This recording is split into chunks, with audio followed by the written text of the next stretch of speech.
أعوذ بالله من الشيطان الرجيم. بسم الله الرحمن الرحيم.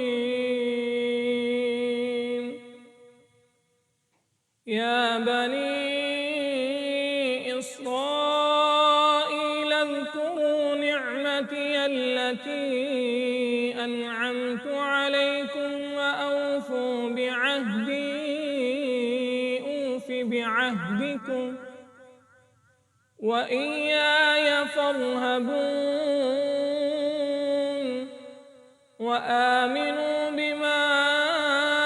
أنزلت مصدقا لما معكم ولا تكونوا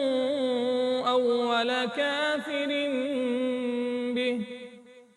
ولا تشتروا بآياتي ثمنا قليلا وإياي فاتقون ولا تلبسوا الحق بالباطل وتكتموا الحق وأنتم تعلمون وأقيموا الصلاة وآتوا الزكاة واركعوا مع الراكعين أتأمرون الناس بالبر وتنسون أنفسكم وأنتم تتلون الكتاب أفلا تعقلون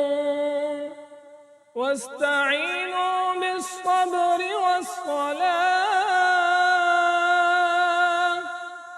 وإنها لكبيرة إلا على الخاشعين الذين يظنون